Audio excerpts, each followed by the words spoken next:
You sure? Professionally. Oh, okay. So my name is Randy Boykins. Okay. I'm an intern here from UCLA. Hold on, real quick.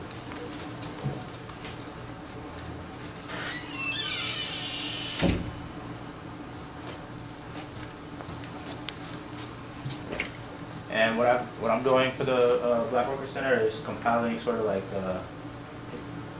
talking to workers who've been in the trade, in the construction industry, and sort of getting their experience, like how they got in, what have their experiences been as Black workers, sort of how they would suggest people entering the trades to be successful, like what are some advice and that kind of information.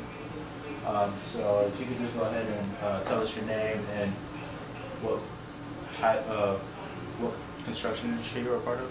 My name is Jessica Joyner. I'm a 40-year iron worker. I broke in 1969. So, how did you come into the iron industry? Well, my father was a steel worker, and one of his friends was a shop steward for 509 Fabrication, and they wanted to bring in some black guys, African American, into the trade in 1969 to integrate the trade because there wasn't that many black people black young men and women in the trade as iron workers. It was kind of a racist trade, and it's still to a certain extent, but it's gotten better. So were you one of the first? Well, where was your union at? Los Angeles used to be downtown Okay, so on the 8th and Alvarado. That's where Union Hall used to be at when I first broke in. So were you one of the first ones? So you were mentioning integration. Yeah, I was the first one to go to apprentice school. Okay. What was apprentice school like back then?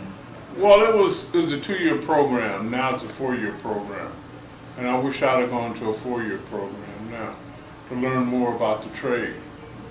Because I was in the trade blind and didn't know what I was doing. I wish I'd have paid more attention of working, but I had to, go ahead and work all the time to survive. It was hard work, but good money, good medical, good benefits, and you earn while you learn, And ironwork is a trade that is the umbrella of the trades. You can also become a detailer, fabricator, inspector, superintendent of the company,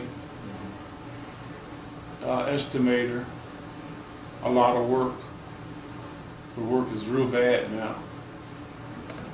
So when you came in, you mentioned, as being one of the first black workers to join the apprenticeship program. What was that experience like? It was kind of racist. It was hard. They try to play games on you, like when you have to carry your iron in, they have you punk with somebody, and then they switch people on you to try to tire you out to make you quit. I didn't quit. I hung in there because the money was too good. At first I was, but a few guys told me to hang in there, which they did, and I'm really appreciative of them telling me to hang in there. So you mentioned, so my understanding of the apprenticeship and that trade type of program is that it is sort of tiered, like a hierarchy. Like you have your younger apprentices, Yeah. and you have your journeymen, Right. And there's sort of that doing little stuff. Well, doing little things, they might be playing, they're just like getting into a fraternity. They might have you go look for things that is not lookable. They might tell you go look for a box of endo. There's no such thing as a box of endo. Endo is when you endo the bar at a certain point with it you have to have it in the girders of a bridge. It's endo. Or endo would keep clearance off. Work is very difficult because you don't know how to work. You're just thrown in there. It's just like throwing you in water while you even know how to swim. You have to know how to carry the iron. You have to know the different sizes of rebar. how to work, how to be safe, how to pay attention, how to listen, things in that order. Do you feel like there was a sort of weird line between like the stuff that they'd have that would normally be done in terms of like the joking around and the like having you do that kind of stuff, Well, they gonna play some games on you. and then the racist aspects of it? Yeah, it was nothing but real rednecks when I broke in. But it was some pretty good rednecks, you know. They had their own beliefs, I had my own beliefs, but we got along, you know. Alright, so after you got through with the apprenticeship program, how did you, where did you go from there? Well, I became a foreman. I used to teach apprentice school for iron workers for a year, but I was mostly traveling, doing too much driving. It was a good trade. I wish I'd stayed in apprenticeship teaching, but you know, teaching takes a lot of time out. You got to put a lot of time in for a 1-hour class. It's going to take you 8 hours to get ready for it. A lot of building going to be coming. I don't know what's happening now. You know, it's kind of scary. And construction all over the United States. I called yesterday different companies, different locals, all over the United States. No work. It's just so sad. See no work no more. Because when I broke in for Economy Steel, some old guys showed me how to tell how many men is working for the company. You take it from your check number, and you subtract from your last check to this check.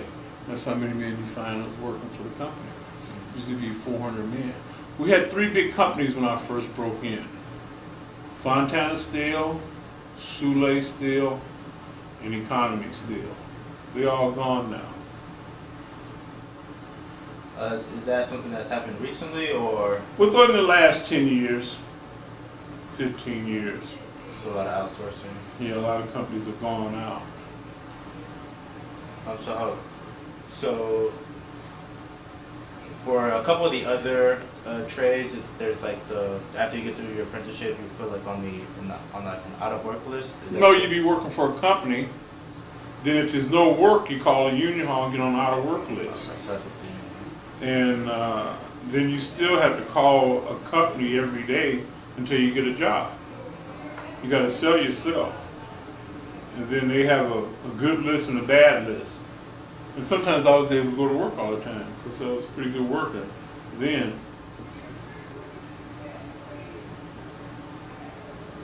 So, were there any barriers for in terms of preferential treatment? Yeah, in a way.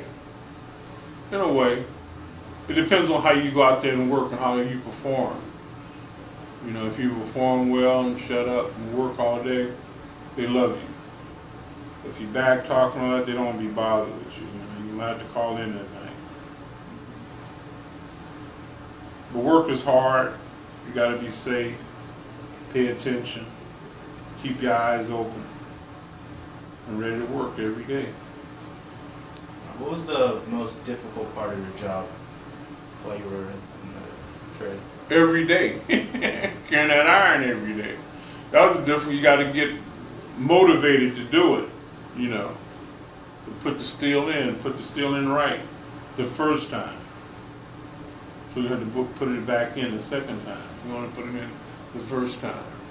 Right. So were there any like mental hardships, I guess?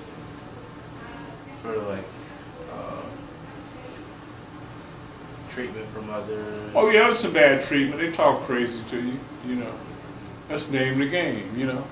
You know, like they used to say, you bleed red blood. Well, I'm a human being, you know. I had to bleed red blood, you know. That's all we got in us, red blood. You don't have black blood, you don't have green blood, you don't have gray blood, you have red blood, you know. Then they used to come up and talk about jungle bunnies and certain things that I didn't like, you know. And I try to use that N word, and I don't appreciate that at all, you know. But it's hard work, but it's good money. But you find that the majority of the guys that you work with, you become real good friends with. I got a lot of friends, but a lot of them are dying off, you know. I got to get some new friends, some younger friends look like.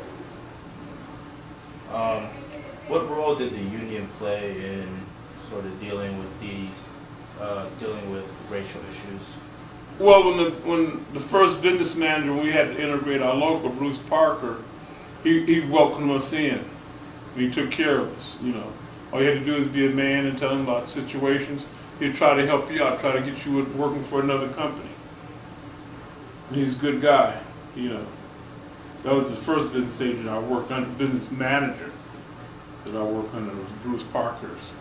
Office is right on the next street over us, 8th and Alvarado. That's why you know I used to be at. What about other union managers as time progressed? Like, has the union stayed friendly towards helping out with racial issues?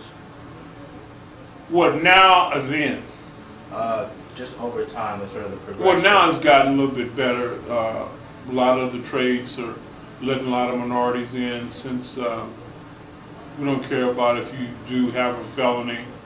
The trades like the electrician, the pipe fitters, the carpenters, the glazers, heavy equipment operators, they don't care because these guys need jobs, and women too. You can't dwell on what you did in the past. You did it and keep going. So there's a lot of second chances. Yeah, a lot of second chances, you know. I don't know, I need to go to jail. I don't want to do that. That wasn't my thing. You know.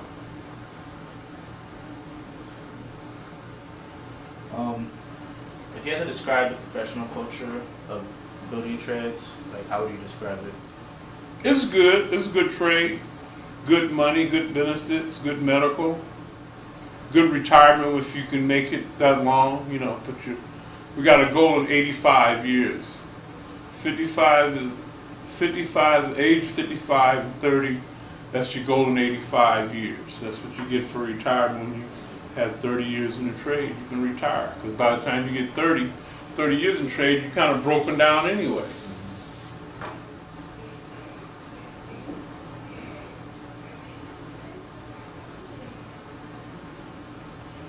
So how have you seen the industry progress or deteriorate from when you broke in to sort of now when you're looking at all these different, like Proposition 209 in terms of limiting the amount of outreach that can be made specifically towards minorities? Well, I do outreach for the union. I go to job fair, career, try to explain to people what Ironwork is all about, and I have my paperwork, pictures, show a DVD what Ironwork is all about, and it's still over their head a little bit because it's a trade that you never experienced before. It's a hard trade. It's not an easy trade, but you got to learn how to do the right things in the trade. And I love it. I wish I could get back in there and do it again. I'd be a little bit thinner and I could move a little bit, work a little bit harder.